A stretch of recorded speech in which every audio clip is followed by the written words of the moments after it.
أشهد أن لا إله إلا الله وحده لا شريك له وأشهد أن سيدنا محمدا عبده ورسوله لا نبي بعده اللهم صل وسلم وبارك وكرم وعظم ومجد على حبيبنا وشفيئنا وقرة أعيننا محمد وعلى آله وصحبه أجمعين سبحانك لا علم لنا إلا ما علمتنا إنك أنت العليم الحكيم رب اشرح لي صدري ويسر لي أمري واحلل عقدة من لساني يفقه قولي بجاه النبي وآله قال الله تعالى وقل رب زدني علما وقال رسول الله صلى الله عليه وسلم طلب العلم فريضة على كل مسلم وقال الإمام قل يشهد وثن بلاد العباد الحبيب عبد الله بن علوي بن محمد الحداد رضي الله عنه ورضي عنا به ورحمه الله ورحمنا به ونفعنا به في الدارين آمين وعليك بحمل كل من لك عليه ولاية من ولد وزوجة ومملوك على فعل الصلوات المكتوبة فإن امتنع أحد من هؤلاء من فعلها فعليك بوعظه وتخويفه وإن تمرد أو أصر على الترك بمقاطعته مدابرته فإن تارك الصلاة شيطان بعيد عن رحمة الله متعرض لغضبه ولعنته تحرم موالاته وتجب معاداته على كل مسلم وكيف لا وقد قال رسول الله صلى الله عليه وسلم العهد الذي بيننا وبينهم الصلاة فمن ترك فقد أشرك وعليك dan wajib bagi engkau untuk mengarahkan untuk membawa setiap orang yang dia ada dalam kekuasaanmu dia di dalam kepemimpinanmu daripada anak, istri, pembantu, ya, termasuk karyawan di waktu kerjanya. Kalau Anda seorang bos atau seorang yang punya toko atau apa, untuk apa? Ala fi'li sholawatil maktubah. Untuk agar mereka mengerjakan sholat 5 waktu. Sehingga dalam hal ini Allah Ta'ala berfirman, Qu anfusakum wa ahlikum nara. Selamatkanlah diri kalian dan keluarga kalian dari api neraka. Yaitu dengan membawa mereka mengerjakan sesuatu yang wajib dan meninggalkan kemaksiatan. Dalam ayat yang lebih khusus lagi Allah berfirman, Wa'mur ahlaka bis-shalat Wa'mur ahlaka bis-shalati wastabir 'alaiha. Dan perintahkanlah ahlak anak dan istrimu, termasuk juga semua orang yang ada di rumahmu, mau itu adik mungkin, keponakan yang nginep, orang tua, ya, bahkan pembantu yang kerja di rumah kita, apa? Bis-shalah, perintahkanlah mereka untuk mengerjakan sholat. Wastabir 'alaiha, kata Allah, dan sabarlah akan hal itu. Istabara itu artinya sangat-sangat sabar. Artinya gak cukup nyuruh sekali, 2 kali, tidak. Tiap hari, tiap waktu disuruh. Dan gak cuma nyuruh, tapi mengajari. Gak cuma nyuruh, tapi mempraktekkan, menggerakkan. Ya. Wastabir 'alaiha. Lanjutannya Allah berfirman, la nas'aluka rizqa. Kami, kata Allah, tidak menuntut engkau memberi rizki mereka. Allahu nahnu narzukuk. Kami yang memberi rizki engkau. Wal aqibatu lil muttaqin. Dan balasan yang baik untuk orang-orang yang bertakwa. Siapa yang bertakwa? Yaitu yang ibadahnya tidak egois. Dia ibadah juga mengajak orang-orang yang dia cintai. Dia tidak mau masuk surga sendiri, tapi dia juga ingin semua yang ada di dalam pengawasannya itu masuk surga. Dalam ayat ini sangat jelas bahwasanya perintah Allah Ta'ala untuk seorang hamba itu bukan cuma untuk dirinya.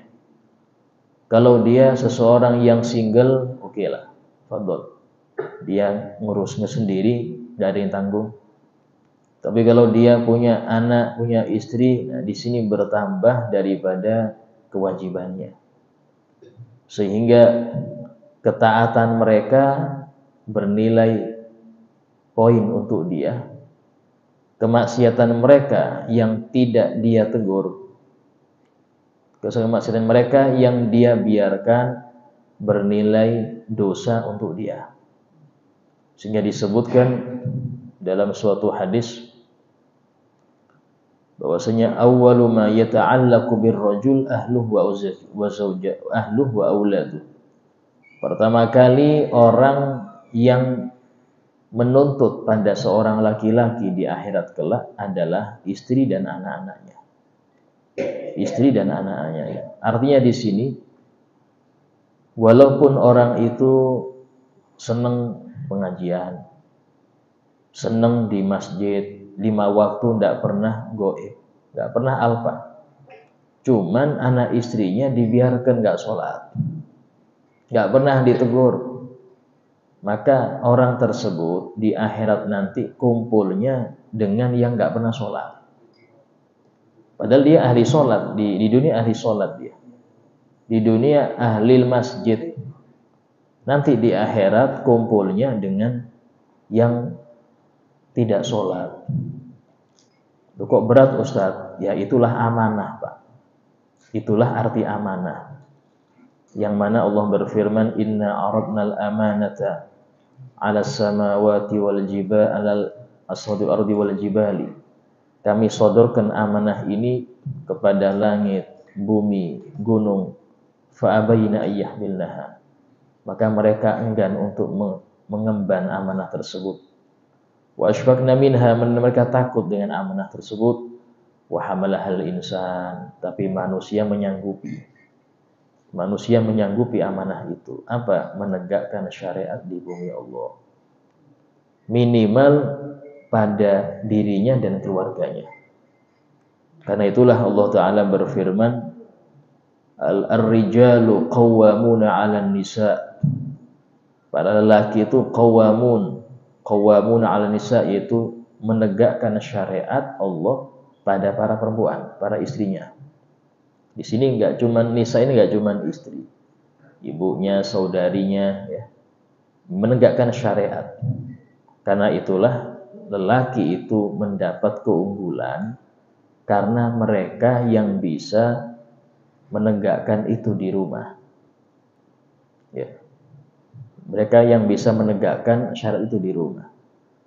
Sehingga dalam hal ini di antara kewajiban seseorang laki-laki itu adalah mengajar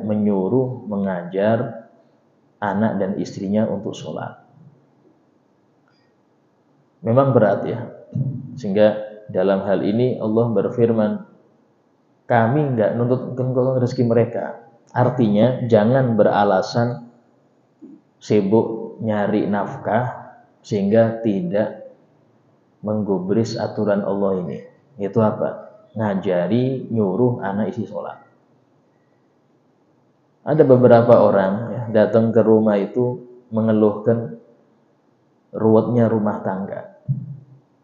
Setelah saya tanya-tanya, istrinya enggak sholat. Ya, ada anaknya enggak sholat. Di situ sudah. Itu di dunia Pak. Itu resiko mendiamkan mereka enggak sholat itu di dunia. Di akhirat lebih lagi. Dan mungkin itu teguran dari Allah karena rahmatnya Allah, sehingga dia disuruh sadar. Sebelum mati disuruh sadar dulu. Disuruh membenah dulu. Karena kalau sudah nanti wafat enggak bisa lagi berbenah diri. Kalau sudah wafat nggak bisa lagi berbenah diri. Sehingga dalam hal ini kata beliau, sungguh hukumnya wajib untuk tersebut. Fanimtana ahadun min haula, kalau mereka salah satu dari mereka itu nggak mau diajak untuk sholat, nggak mau ya, maka wajib bagi engkau menasihatinya dan memberi dia rasa takut. Hati-hati ya, neraka nggak boleh, nggak sholat ini dosa, ketakutin ya. Kalau dia nantang, tamarrud, wa asara, dan tetap nggak mau sholat, maka bimuqata'atih, putus hubungan dengan dia. Enggak usah dijak ngomong. Kalau anak itu dalam hadis wadribu ala tarkiha, pukullah anak itu ketika umur 10 tahun gara-gara dia enggak sholat. Ya. Fa inna tarikus sholah, karena orang yang meninggalkan sholat syaitanun ba'id, syaitan yang sangat jauh dari rahmat Allah. Ustaz ini orangnya baik, Ustaz, sering nraktir kita, orangnya sopan, tapi nggak sholat. Nggak usah. Sama Tuhannya aja dia kayak gitu, kayak apa dengan Anda? Mungkin dengan Anda ada maksudnya dia. Coba nggak ada yang dituju, nggak mau gitu. Coba nggak ada yang dia tuju, yang dia maksud, nggak mau dia. Baik-baik kayak gitu. Kepada penciptanya aja dia seperti itu modelnya. Bahkan sampai dalam hukum fikih itu wajib bagi siapapun yang memiliki air minum, kalau ada orang yang kehausan atau hewan, untuk memberi mereka. Wajib itu. Bahkan kalau seumpama dia mau wudu ya, dia mau wudu, airnya cuma sedikit, dia sudah puas, artinya nggak haus. Tapi ada yang kehausan. Ya apa ini? Wudu apa ngasih orang yang kehausan? Maka wajib dia memberi orang yang haus ini dan dia tayamum. Kecuali ada beberapa orang yang nggak wajib kita ngasih minum dia. Walaupun meninggal kehausan. Di antaranya yang nggak mau sholat. Orang yang nggak mau sholat, suruh tobat dulu, sampai sholat ya. Tak kasih minum. Enggak Pak, saya nggak mau sholat. Waduh, repot sudah. Ya sudah, saya baik wudhu aja akhirnya. Ini saking beratnya. Orang yang nggak sholat ini, kadang-kadang ya, orang kuat untuk kerja sejam 2 jam. Tapi kalau sholat Pak, capek Ustaz. Ngantuk, macam-macam. Suruh nyangkul aja sejam 2 jam kuat dia. Tapi untuk sholat sulit. Ada seorang daripada habaib ya. Beliau itu di rumahnya itu banyak tukang, ada yang dikerjakan gitu. Tahu-tahu datang orang, Beb minta kerjaan, Beb nggak ada kerjaan. Wah ini apa, tukang saya sudah cukup ini, kulinya sudah pas. Terserah Beb kerja apa aja, yang penting dapat duit lah hari ini. Ya sudah gini aja, itu ada musola, kamu sholat di situ selama tukang kerja. Tak kasih gaji sama dengan mereka. Gak mau katanya. Lebih berat sholat daripada nyangkul. Lebih berat sholat. Gak mau dia. Mau kerja aja terserah. Yang penting jangan sholat lah. Coba. Ini bagaimana beratnya sholat. Itulah dalam Al-Quran Allah Ta'ala berfirman, wa innaha lakabiratun illa 'alal khashiyin. Dan sholat itu sungguh sangat berat, besar. Ya, kecuali untuk orang yang terbiasa khusyuk. Gak berat. Kita ini masih terpaksa, Pak. Ya, sampai umur sekarang ini kita ini sholat masih terpaksa. Belum kita sholat itu kayak istilahnya kebutuhan. Apalagi sampai kayak Rasul, kayak hiburan, kan? Belum nyampe. Kita ini masih terpaksa. Buktinya adalah Anda lebih banyak enggak sholatnya daripada sholatnya. Kalau memang Anda butuh, itu kayak contoh Imam Faqih Muqaddam, 1000 rakaat per hari. Itu sudah hiburan ngarannya.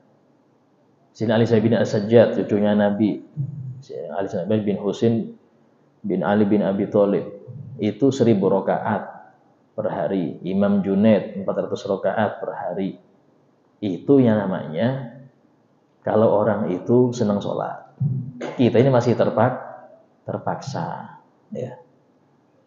Kalau nggak terpaksa ya pasti Anda akan mengerjakan sholat terus. Kenapa? Karena paling afdolnya ibadah badan, ya, sampai Nabi bersabda, as-sholah khairu mawdu'in. Sebaik-baik ibadah itu sholat. Kenapa? Karena di dalam sholat itu Allah mengumpulkan semua jenis ibadah. Ibadah dzikir ada, ibadah segerak ada, ibadah hati ada, doa ada, itu di sholat. Sehingga dalam hal ini rugi kalau orang itu waktu banyak kosong cuman jarang sholat. Bahkan sampai ada istilahnya sholat sunnah mutlak. Sunnah mutlak itu sunnah yang ada kaitannya dengan waktu atau dengan sebab. Gak ada waktu, gak ada sebab. Yang penting sholat aja. Sampai kapan Ustaz? Terserah. Mau ribuan silahkan. Itu sunnah mutlak. Lain tahajud, lain witir, lain duha, lain isyraq, lain qobliyah, ba'diyah, lain. Dia gak ada sebab, gak ada waktu. Artinya itu gak punya judul. Gak ada judulnya. Niatnya apa Ustaz niatnya? Usolli. Jadi gak ada niat, gak ada judulnya. Cuman usolli aja sah sudah. Allahu Akbar. Usolli aja, usolli. 2 rakaat usolli. Ya. Dan itu amaliyah para salafun sholihun, para sahabat, para tabi'in, itu ahli sholat. Bahkan disebutkan salah satu cara orang itu mendapat cinta Allah, ya, mendapat cinta Allah kepadanya, itu banyak sholat sunnah. Dalam suatu hadis Nabi bersabda, la yazalu amdi yataqarrabu ilayya bin nawafil hatta uhibbah. Senantiasa hambaku mendekatkan dirinya kepadaku dengan banyak sholat sunnah sampai aku mencintai dia. Bahkan dalam suatu hadis seorang pemuda yang waktu itu dia membawakan tempat wudhu untuk Nabi, menghadirkan tempat wudhu. Kan Nabi pengen membalas pemuda ini dan mengatakan, ya fulan syal masyid, wahai fulan, minta yang kau mau apa? Kau minta apa? Nah, ini pemuda yang cerdas. Dia mengatakan, ya Rasulullah, uridu murafaqataka fil jannah. Ya Rasulullah, aku pengen bersanding dengan engkau di surga. Ini enggak minta surga biasa, surga yang di situ ada Nabi Muhammad SAW. Ini cerdas ini. Enggak muluk-muluk dia, minta surga yang ada engkau ya Rasul. Istilahnya yang VIP lah. Apa jawaban Nabi? A'inni ala nafsik bikasratis sujud. Bantu aku untuk merealisasikan permintaan engkau ini dengan banyak sujud, artinya banyak sholat. Nah, ini bagaimana sholat itu merupakan ibadah yang sangat besar. Sampai-sampai di dalam sholat sunnah yang punya sebab itu banyak, Pak. Sholat sunnah mau safar ada, datang safar ada, ya. Sholat sunnah mau habis dari wudu ada, sunnah masuk masjid ada, hajat ada, istikharah ada, sholat sunnah hifid ada, banyak.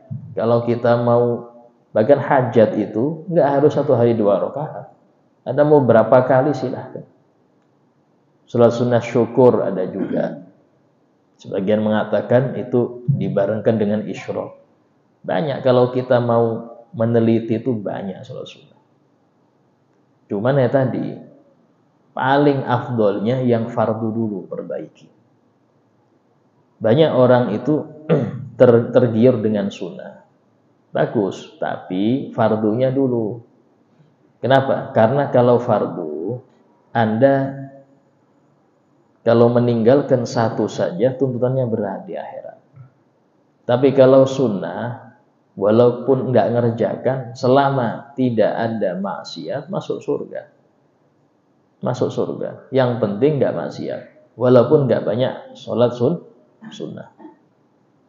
Sehingga dalam hal ini, ya, orang yang nggak sholat, yaitu nggak sholat fardu, syaitanun ba'id an rahmatillah, muta'arridun li ghadabih wa la'natih. Orang ini sengaja untuk menghadang murka Allah dan laknatnya. Tahrumu muwalatu, haram berteman dengan orang kayak ini. Haram. Ya, nggak boleh berteman dengan orang yang nggak sholat ini. Watajibu mu'adatuh, dan harus menentangnya. Wajib untuk menentangnya. Kenapa? Karena ini masuk di dalam hadis Nabi, min awthaqi ural iman, termasuk tanda paling kokohnya iman seseorang, al-hubbu fillah wal bughdu fillah. Cinta karena Allah dan benci karena Allah. Kalau orang sudah cinta karena Allah, pasti dia akan benci karena Allah. Orang yang cinta ketaatan pasti benci maksiat. Pasti. Orang yang cinta ahli taat pasti benci ahli maksiat.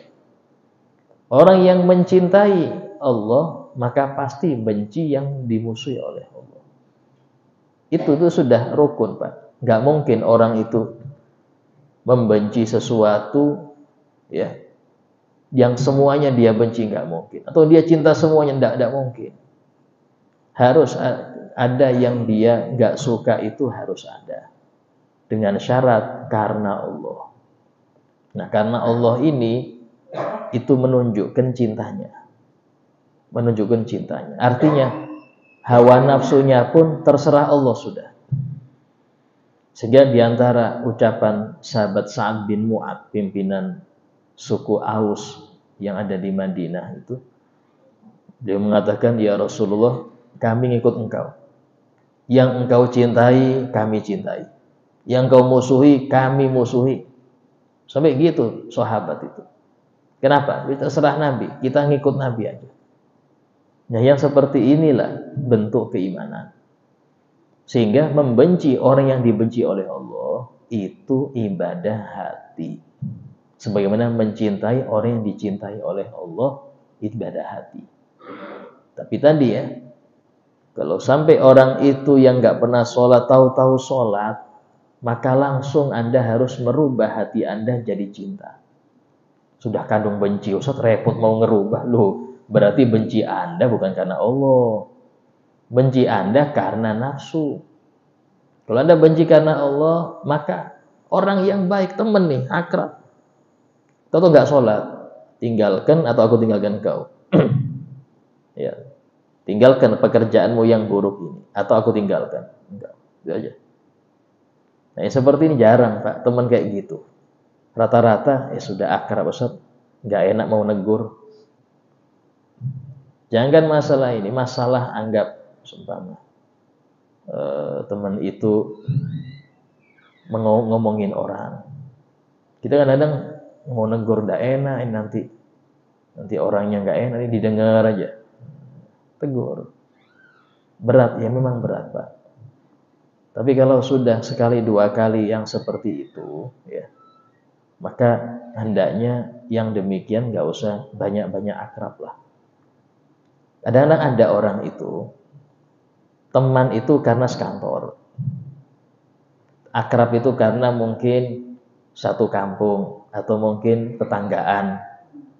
Tapi nggak semua yang demikian Anda jadikan teman. Kenapa? Karena tanggung jawab teman itu berat. Sampai-sampai Nabi SAW itu suruh kita milih teman. Kata Nabi SAW bersabda, al-mar'u ala dini khalili.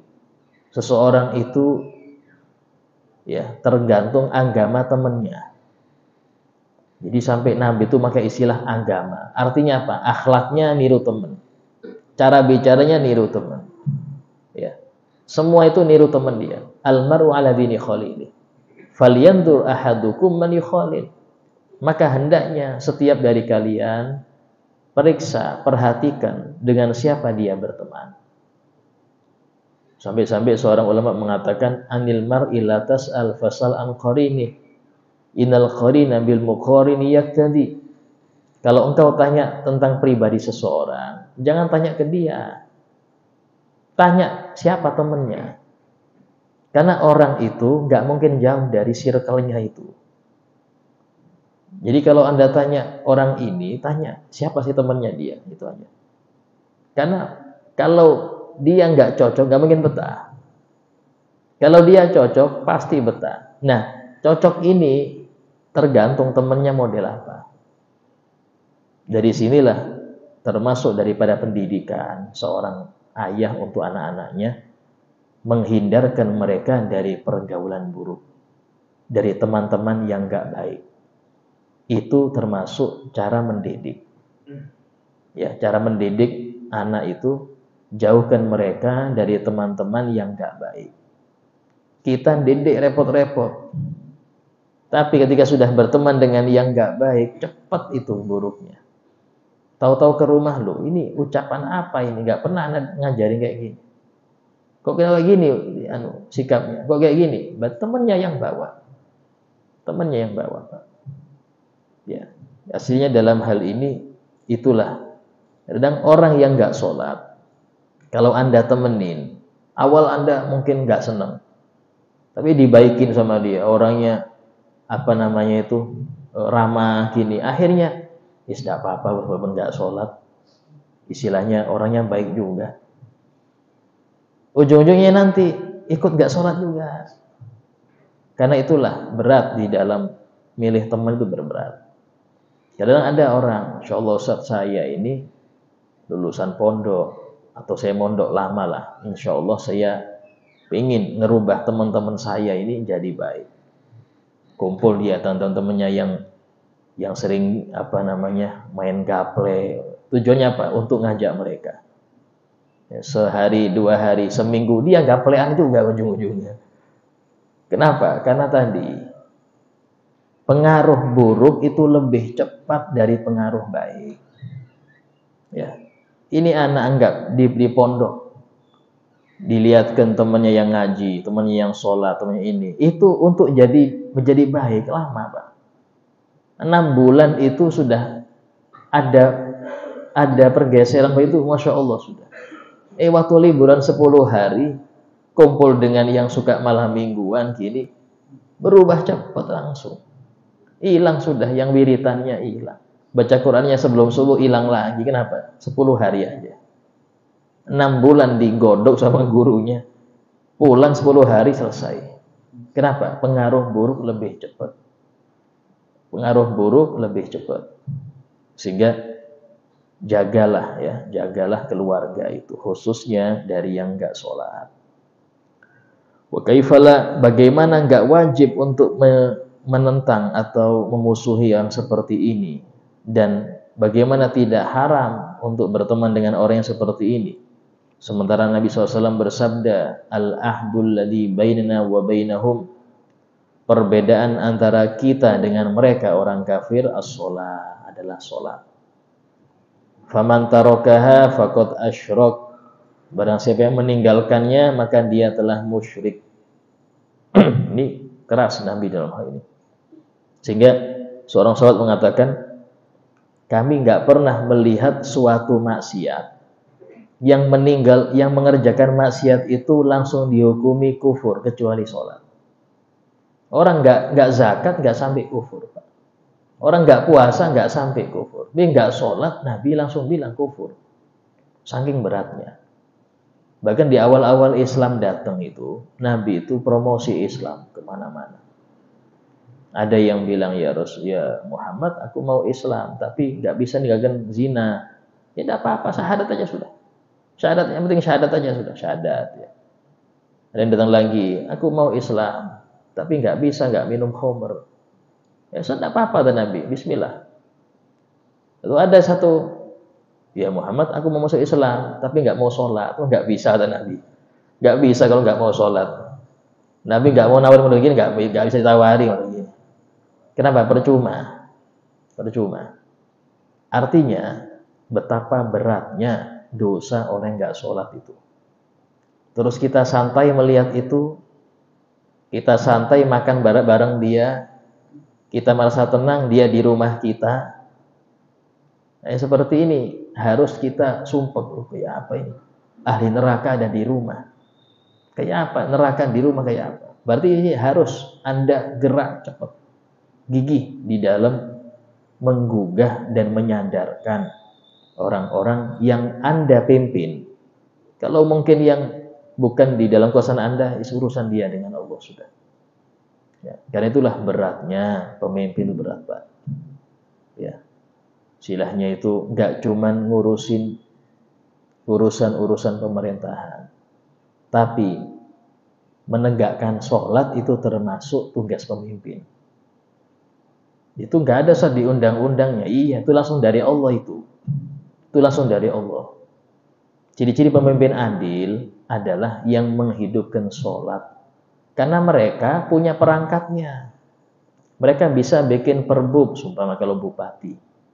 Mereka punya Satpol PP untuk menggerakkan. Mereka bisa menggerakkan, ayo kiai-kiai, guru-guru, wajibkan, suruh untuk menggalakkan sholat. Bisa, asal ada kemauan. Karena tanggung jawabnya. Itu tanggung jawabnya.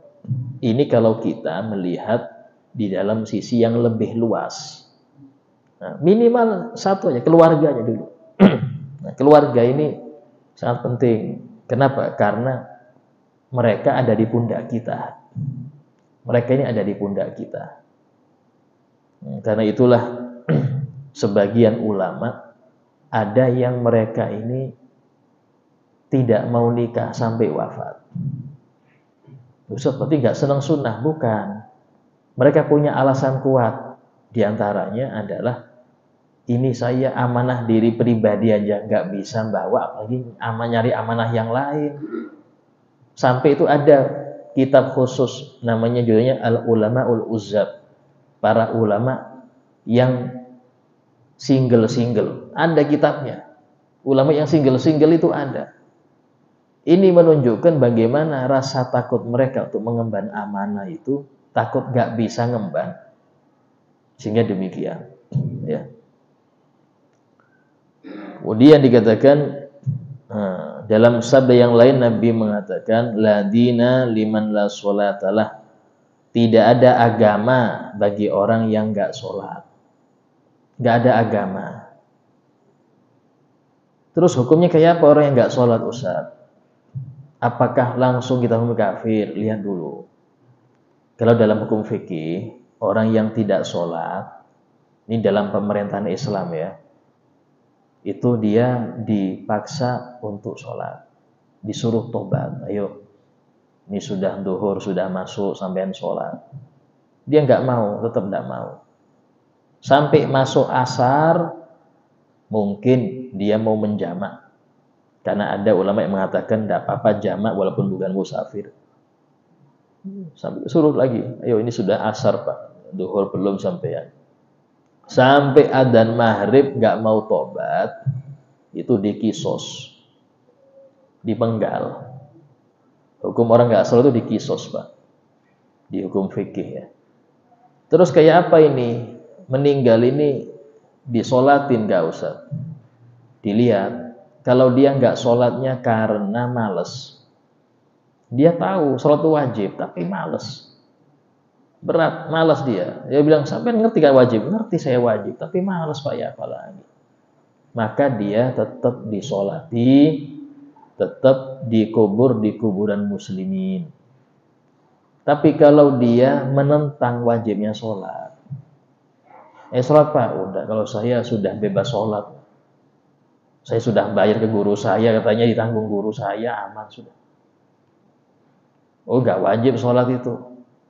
Yang seperti ini, ya, hukumnya murtad dan nggak boleh disolati, nggak boleh dikubur di kuburan muslim, ya, nggak boleh disolat. Walaupun namanya Islami nggak ada pengaruh nama Pak. Kayak apa dia meyakini sholat? Nah sekarang sudah masuk di gerogot ini ya, orang-orang yang mereka meyakini sholat itu nggak wajib. Cuman dzikir aja, yang penting dzikir, yang penting ingat. Pakai firman Allah, wa aqimis sholata lidzikri. Tegakkanlah sholat untuk ingat kepadaku. Yang penting kan ingat tujuannya. Yang penting tujuannya ingat kata dia. Allah, ini repot. Inilah kalau nafsiri Quran nggak make guru kayak gini modelnya. Sehingga kata ulama mengatakan munculnya aliran-aliran sesat itu karena dia lepas dari rantai. Sanadnya nggak ada. Entah memahami ayat sesuai nafsu dia, atau dia menentang pendapat gurunya, yang gurunya itu nyambung sampai ke sahabat. Tentang ke gurunya, dia punya pendapat pribadi. Itu yang bikin munculnya air sesat. Nah, orang-orang masyarakat itu, kalau dia makanannya banyak haramnya, mereka lebih seneng yang sensasi baru. Walaupun itu gak benar. Kenapa? Sesuatu yang baru tuh lebih menggiurkan katanya. Diikuti. Sehingga jangan heran, kadang ke Indonesia ini ya, yang ngaku Jibril diikuti aja juga pengikutnya. Yang ngaku Nabi ada aja pengikutnya. Kenapa kok demikian? Ya tadi, sesuatu yang baru itu mengagumkan, bikin mereka penasaran, ngikut. Nah, yang seperti inilah munculnya sesat itu, Pak. Ya, sehingga dalam sholat hati-hati. Sampai Nabi bersabda, wa innama mathalus sholah minad din kamathil ra'si minal jasad. Permisalan sholat untuk agama seseorang itu seperti permisalan kepala untuk badan. Orang nggak ada tangannya bisa hidup, ya, nggak ada kaki bisa hidup, tapi nggak ada kepala, ayo jalan-jalan takut semua. Ya. Ini nggak ada kepala kok jalan-jalan, bagaimana? Pasti mati. Artinya kalau nggak ada sholat mati sudah, agamanya mati, nggak ada lagi ya agama. Kalau nggak ada sholat, sehingga diantara kewajiban dulu di masa Nabi itu jangankan urusan orang nggak sholat. Gak berjamaah saja, Nabi itu pengen bakar rumahnya. Nabi itu pengen bakar rumahnya orang-orang yang gak ikut berjamaah. Pengen ya, keinginan kuat untuk membakar. Apalagi yang gak sholat. Ya, sampai ada seorang, dia itu datang itu dipapah 2 orang, sepuh orang ini. Minta izin ya Rasulullah, maaf saya ini gak bisa ke masjid, jangan jauh. Terus kalau subuh itu kita nggak tahu banyak hewan-hewan yang berbahaya. Oh iya kata Nabi. Hanya orang itu hanya izin nggak bisa hadir subuh di masjid. Disuruh balik dibilang, entar. Saya main dengar hayya 'alas shalah nggak? Dengar. Harus hadir. Harus hadir. Kamu hadir Pak. Jika di masa Nabi itu sampai orang itu ada yang dipapah anaknya untuk hadir, sampai didudukkan ke soft, nah duduk. Saking takutnya mereka ini dianggap munafik di masa itu. Kan ciri-ciri munafik demikian. Ini yang nggak berjamaah ya apa nggak sholat? Sehingga wajar di masa sahabat itu yang nggak sholat langsung dibilang kafir sudah. Dan kalau kita pakai di zaman ini, Allah berat Pak. Ya. Di sekolah-sekolah itu banyak. Sehingga dalam hal ini yang penting itu diantaranya anak-anak sekolah itu. Kadang SD itu masih rajin sholat, SMP mulai, SMA, ya. Di kuliahan Allah tidak tahu sudah. Nah kalau sudah sholat enggak dikerjakan, jangan heran mereka zina, jangan heran mereka minum khamr, teler, jangan heran. Jangan heran mereka ini buka aurat. Jangan heran mereka ini nentang gurunya, nentang orang tua. Jangan heran. Kenapa? Remnya nggak ada. Remnya untuk mereka tercegah dari maksiat itu sholat. Kalau sudah remnya belum, nabrak kemana-mana. Dari sini cara untuk mengembalikan akhlak pemuda sekarang. Pergaulan mereka biar dia terlalu kebablasan. Itu hidupkan sholat, ya. Hidupkan sholat. So, kalau sudah nggak sholat repot. Karena itulah diantara doa-doa para nabi itu, ya, Rabbi ja'alni muqimas sholat wa min dzurriyyati. Ya Allah, jadikan aku orang yang menegakkan sholat serta keturunanku. Itu rata-rata. Rabbi habli min ladunka dzurriyyatan thayyibah. Ya Allah, berikan kepadaku dari sisi Engkau dzurriyyah thayyibah. Dalam tafsir thayyibah di sini apa? Ahlus shalah. Yang ahli salat. Kenapa demikian? Karena kalau nggak demikian, nggak sholat, bumerang jadi orang tuanya. Bukan terus lepas, nggak bisa. Bumerang, Pak. Jadi bumerang. Ya. Kecuali dia betul-betul nyuruh, betul-betul merintahkan. Tapi kalau sudah cetokannya nggak sholat, repot lagi. Itu nanti kita bahas hakikat nanti. Ini syariatnya dulu. Syariat kita wajib untuk nyuruh. Urusan nanti berbelok, kita angkat tangan. Kan'an itu ketika dipanggil oleh ayahnya, ya buniyya rekam ma'ana, wahai putraku, naik bersama kami. Dia ajak sama Nabi. Dia bilang apa? Qala sa'awi ila jabalin ya'simuni minal ma'. Aku akan naik ke gunung itu yang bisa jaga aku dari air. Nah, ketika sudah kena ombak tenggelam, Nabi Nuh secara naluriah ya, seorang ayah bilang, Rabbi inna bani min ahli. Ya Allah, putraku termasuk keluargaku. Kenapa? Isinya itu kenapa kok enggak sama aku? Maka apa jawaban Allah? Ya Nuh innahu laysa min ahlik. Dia bukan keluarga engkau. Memang dia lahir dari sulbimu, tapi dia bukan keluarga engkau. Artinya, enggak kumpul dengan engkau nanti di akhirat.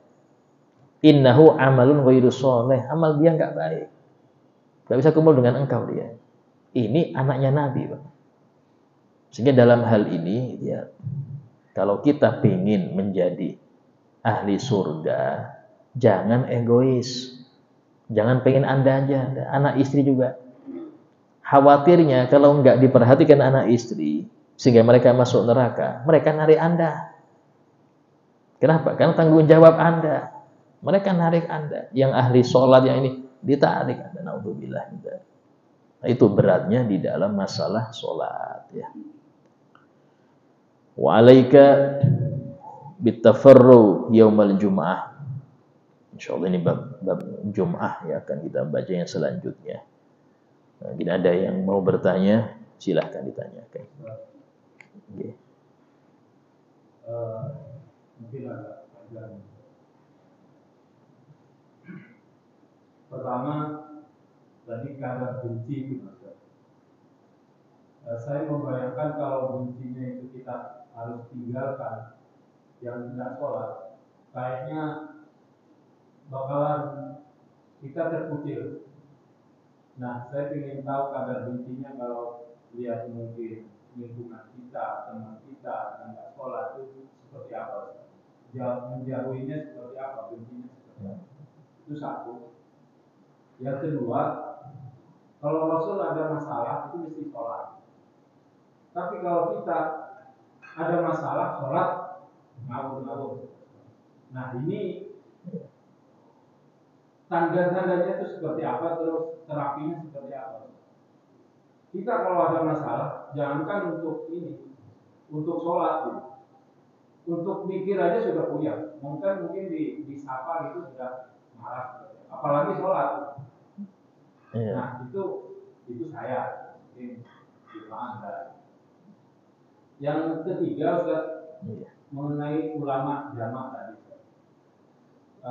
Yang walaupun bukan kafir jamaah. Lingkungan saya sekarang di perjalanan itu kadang ya, kalau maghrib terlepas dari macet dari apa itu bablas guys. Ya sebenarnya nggak bisa kita prediksi giliran macet.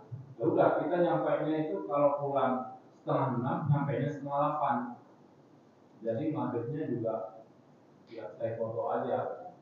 Nah, ini ada ilmu baru mungkin bisa dijamak, itu tuntunannya seperti apa. Terus yang keempat, diumumkan kepada para jemaah sekalian, mohon maaf, hari ini adalah hari spesial. Setelah sarapan pagi, makan pagi, insya Allah ada berkah. Jadi mohon kepada para jemaah untuk tidak meninggalkan masjid ini. Terima kasih. Iya. Ya. Di sini. Yang pertama, bagaimana benci itu kan sifat hati ya. Itu sifat hati. Dan hati itu ada tindakannya. Sama seperti Anda lihat kemungkaran. Man ra'a minkum mungkaron. Barang siapa yang kalian melihat kemungkaran, maka hendaknya dia menghilangkan mungkar itu dengan kekuatannya. Kalau yang nggak sholat itu anak istri, Anda punya power untuk ngerubah. Anda punya power karena mereka dengan kendali Anda. Jadi dalam hal ini, kalau yang nggak sholat itu anak atau istri atau karyawan, Anda punya power. Yuk, yang nggak sholat potong gaji. Oh nggak mau dia, ya lebih takut itu daripada neraka. Lebih takut potong gaji daripada neraka. Kalau ini orang bos yang ngerti berat di akhirat nanggung amanah. Yang nggak sholat potong gaji, mau nggak mau sholat Pak. Betulan. Dan itu sangat efektif untuk menghidupkan sholat di masyarakat. Saya kasih contoh nih di Bupati Pasuruan itu Gus Irsyad. Tidak tahu sekarang siapa. Beliau 2 periode. Itu orangnya dekat ulama, dekat habaib. Akhirnya beliau bikin perbu di antara syarat kenaikan anak sekolah ya SMP sederajat dan SMA sederajat harus hadir pengajian minimal seminggu 2 kali. Dan itu harus ditulis di mana siapa yang ngisi, apa isinya. Jadi rame Pak. Kalau enggak naik kelas. Kalau enggak ikut enggak naik kelas. Ini kepala sekolah sepasuruan nurut semua, mau enggak mau. Perbuk siapa enggak nurut.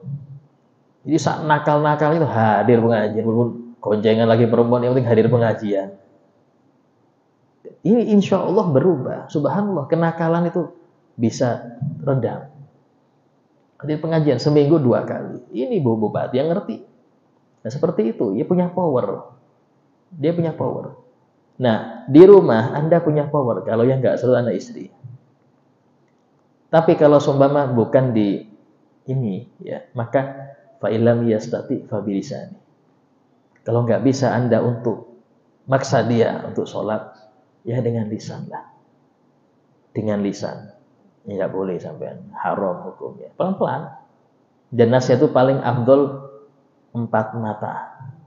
Jangan nasihati orang ketika ada orang lain. Kenapa? Karena itu mungkin malu dia. Plus 2 orang atau Anda WA dia pribadi, chat, sholat, kasih hadisnya, kasih ininya. Muslim ya, yang kafir ya nggak usah. Memang nggak ada wajib nggak sholat yang kafir. Yang Muslim ini, ingatkan. Semua dia akhirnya sama Anda dia marah, ya sudah. Intinya dia memang menjauh sendiri tanpa kita menjauh dia. Kalau memang nggak bisa juga, ini yang nggak sholat bos saya, Ustaz repot lagi kalau saya tegur. Ini yang nggak sholat bos saya, atasan saya. Mau kasih nasihat bisa turun jabatan kita ya. Seumpama terakhir apa? Fabigol. Benci dengan hati Anda. Artinya nggak senang kayak ini. Artinya menjauh terus. Kalau memang nggak darurat, nggak dekat sama dia. Istilahnya itu alergi dengan orang yang nggak sholat. Muslim ya, dia Muslim ya. Kalau kafir ya Pak. Ini yang Muslim masalahnya, yang Muslim. Agar sayangnya dia merasa terkucil. Kenapa sih kok dijauhi? Oh iya, saya mungkin nggak sholat. Cuman sekarang kebalik, kasus sampean ini justru yang sholat merasa terkucil. Karena lebih banyak yang nggak sholat. Ingin gitu ya.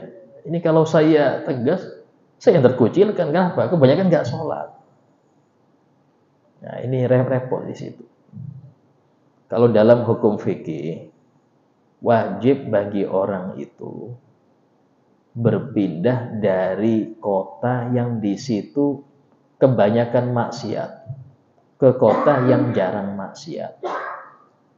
Wajib hijrah dari kota yang kebanyakan maksiat, sulit Anda taat di situ, ya, kekufuran merajalela, wajib pindah ke kota yang di situ Anda nyaman ibadah.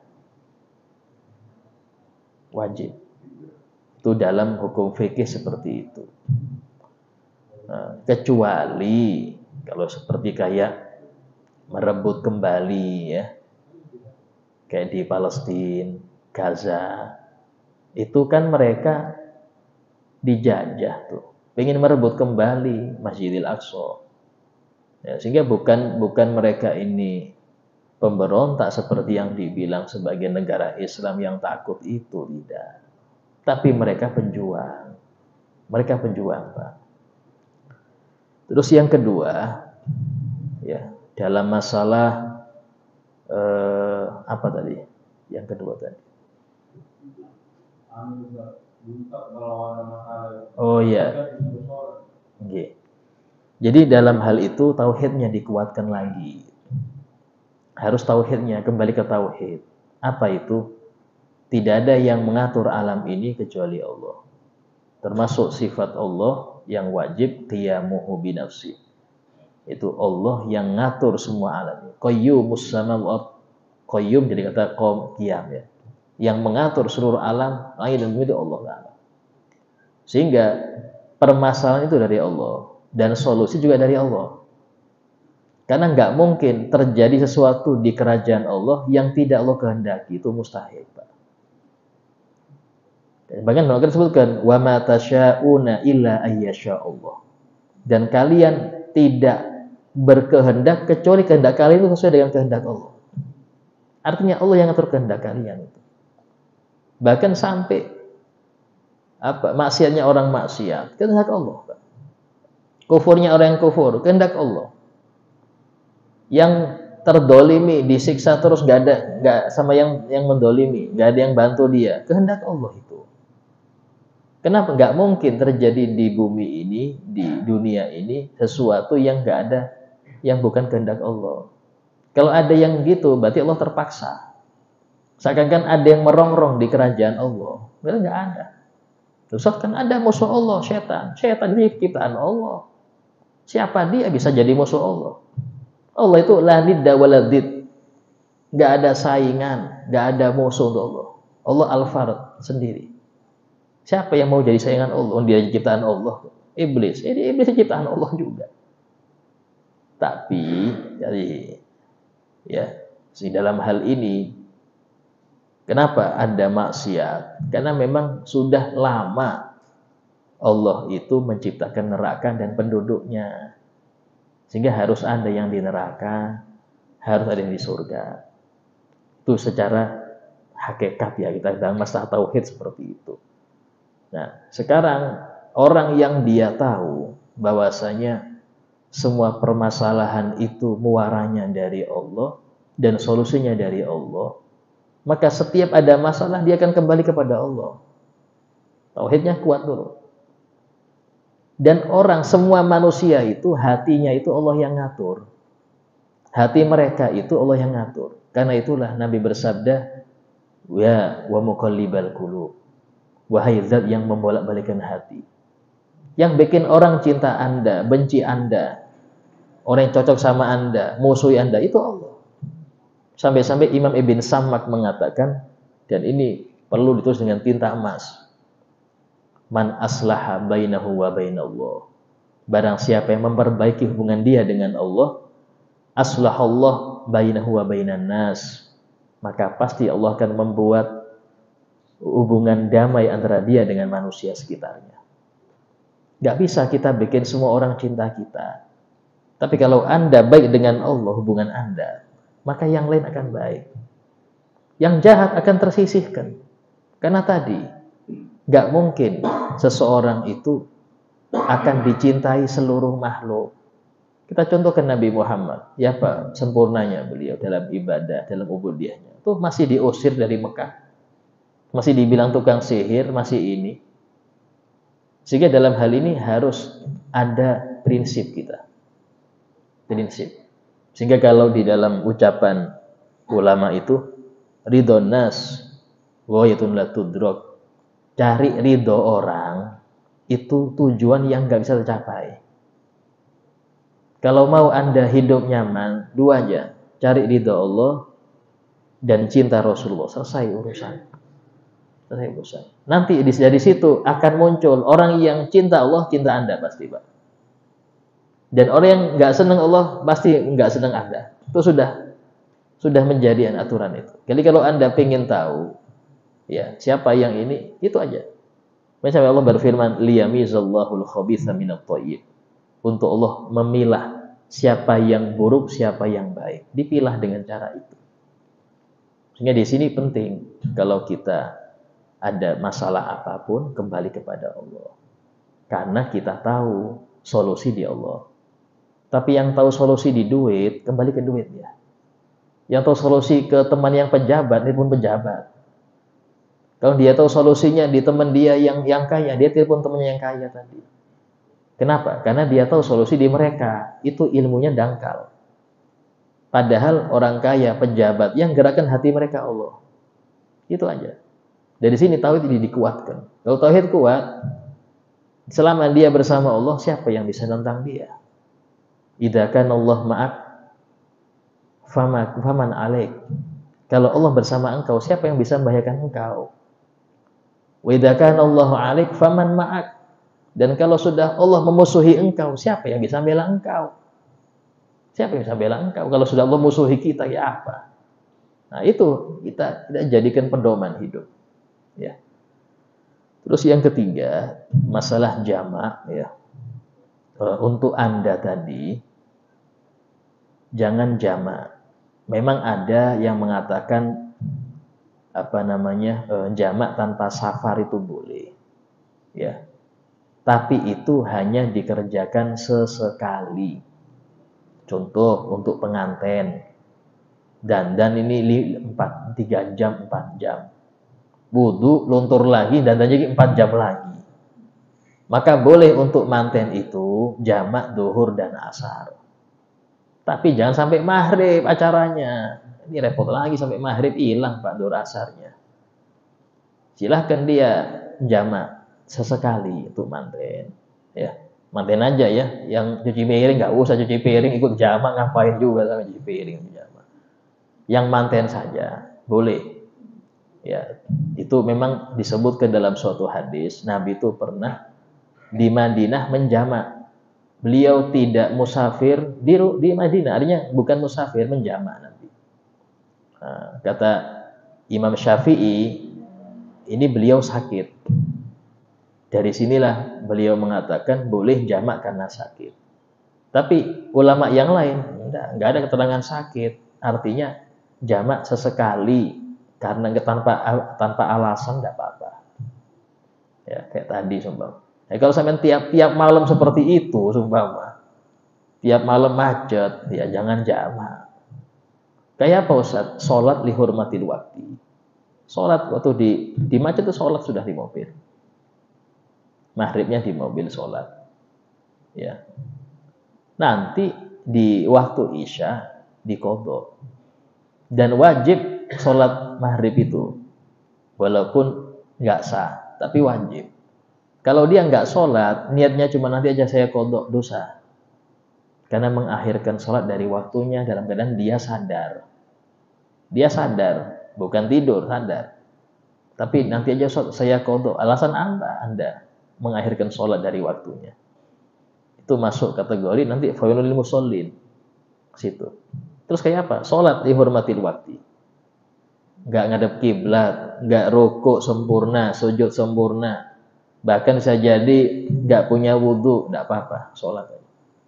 Yang penting enggak dosa dulu. Nanti habis Isya qadha. Ya, kemarin saya biasanya travel itu ada berhenti. Ini travelnya nggak berhenti. Ya, dari jam 11 malam sampai jam 9. Jam 9 pagi. Ya. Nanti itu istirahatnya cuman jam 3-an. Tidur dia sampai jam 4 ngebut lagi. Nggak berhenti untuk sholat. Karena yang lainnya nggak ada yang sholat. Ini sekali aja kayak kira-kira. Ya sholat di mobil. Sama kayak bis Samarinda Banjar itu jarang berhenti untuk subuh. Samarinda Banjar itu jarang berhenti subuh. Dia langsung ngebut aja. Nah seperti mulai kayak gitu itu, ya kita harus sholat di waktu subuhnya. Kecuali kalau Anda tidur sebelum subuh, bangun jam 8. Tidak apa-apa. Ini tidak dengar adzan, wajib sholat. Apa? Dihormatil waktu. Ya. Nanti nyampe rumah, qadha. Nah, seperti itu aturan. Pertanyaan lain tadi.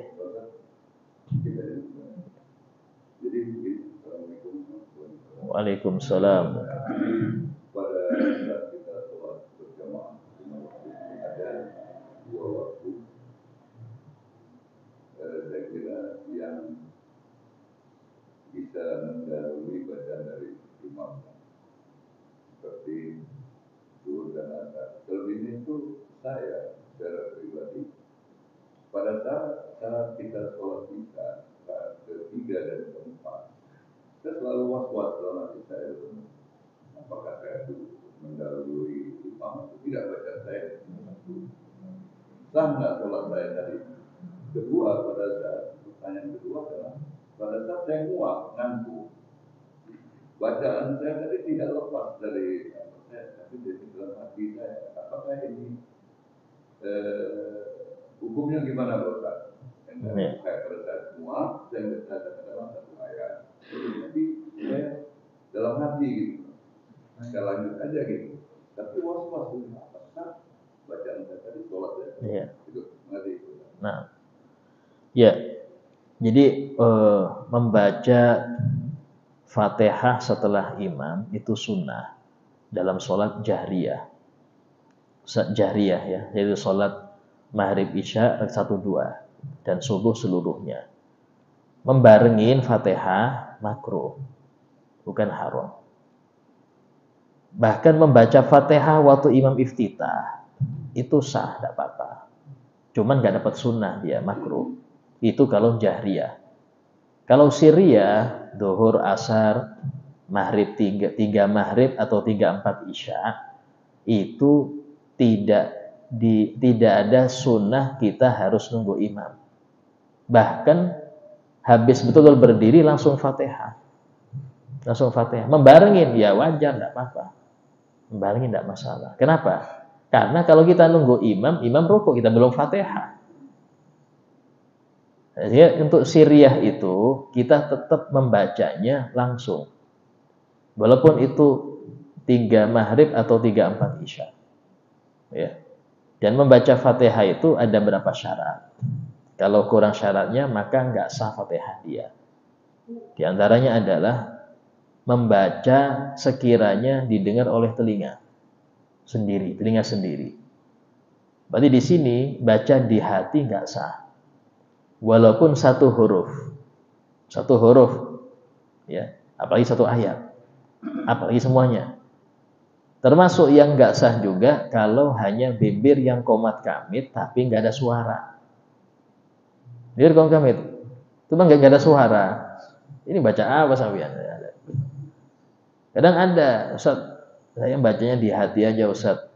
Di hati nggak sah, Pak. Sebab kalau kita nganggap Fatihah di hati sah, berarti Anda ngomong di hati batal. Kita berapa kali ngomong di hati waktu sholat? Berapa kali lintasan di hati itu banyak betul. Jadi kalau itu dianggap baca di hati sah, maka Anda harus adil, harus logis. Berarti ngomong di hati batal. Nah, sehingga dalam hal ini kalau kita ragu, ulang Fatihahnya atau ulang ayat yang kita ragu tadi, kemudian dilanjutkan setelah tertib ya. Artinya jangan ngulang satu ayat itu aja, tapi lanjutannya juga sampai waladhdallin. Nah, bahkan kata ulama, untuk orang yang ragu Fatihah ini, dia dimaafkan nggak ngikutin imam. Ya, contoh sudah baca surat ini imamnya, tahu-tahu deket rukuk dia ragu. Jadi sudah Fatihah apa belum biasanya? Maka di sini wajib dia ngulang Fatihahnya. Wajib baca Fatihah lagi. Lagi ini kalau seumpama dia baca sebelumnya. Dia kan nggak tahu, ragu dia. Dan belum selesai ragunya itu, belum tuntas. Langsung dia baca Fatihah. Tengah-tengah Fatihah imam ruku, nggak boleh dia ruku. Dia lanjut Fatihahnya. Yang i'tidal, lanjut Fatihahnya kalau belum selesai. Ya, sampai dia dimaafkan sampai imam sujud kedua. Sujud kedua dia belum kelar Fatihahnya seumpama. Maka ketika imam sudah mau naik, dia ada dua pilihan. Mufarokoh, pisah dari imam, atau ngikutin imam dalam rakaat kedua. Sehingga rakaat yang tadi nggak dianggap, dia wajib nambah satu rakaat setelah salam imam. Nah itu patokannya di situ. Nah ini 1, 2 kita jawab pertanyaan. Jadi gini Pak, pada saat kita muak, artinya lebih baik kita berhenti rakaat kita, baru sudah muak, baru kita lanjutkan. Secara psikologis, saya sering seperti itu gitu. Ini yang bahaya. Iya, jadi kalau nguap nggak jelas suara memang, nggak bisa baca sambil nguap, nggak bisa. Nah, sehingga stop dulu gitu. Dan nguap itu nggak termasuk mutus ayat, nggak. Jadi dia langsung lanjut, nggak perlu ngulang dari Bismillah, langsung lanjut, aman insyaallah. Alhamdulillah, semoga apa yang kita dapat bermanfaat untuk kita. Semoga Allah Ta'ala memberi kita taufik dan hidayahnya, rezeki yang sangat banyak, barokah, dan tidak ada hisab di hari kiamat. Amin ya rabbal alamin. Ala hadiniyah wa kulli niyatin salihah. Al-Fatihah. Bismillahirrahmanirrahim. Alhamdulillah rabbil alamin. Ar-Rahmanir-Rahim. Maliki yaumiddin. Iyyaka na'budu wa iyyaka nasta'in. Ihdinas siratal mustaqim. Siratal ladzina an'amta 'alaihim ghairil maghdubi 'alaihim waladdallin. Amin. Bismillahirrahmanirrahim. Alhamdulillahirabbil alamin. Allahumma shalli wa sallim ala sayyidina Muhammad wa ala alihi wa sahbihi ajma'in. Rabbana anfa'na bima 'allamtana, rabbi 'allimna alladhi yanfa'una, rabbi faqihna wa faqih ahlana wa qarabatina fi dinina, rabbi waffiqna wa waffiqhum lima turtadi qawlan wa fi'lan karama. وارزق الكل حلالا دائما وأخل أنبياء لما نحظى بالخير ونفى كل شر ربنا واصلح لنا كل شؤون وقر بالرضا منك العيون وقض عنا ربنا كل الديون قبل أن تأتينا رسل المنون ربنا آتنا في الدنيا حسنة وفي الآخرة حسنة وقنا عذاب النار وصلى الله على سيدنا محمد وعلى آله وصحبه وسلم والحمد لله رب العالمين. Assalamualaikum warahmatullahi wabarakatuh.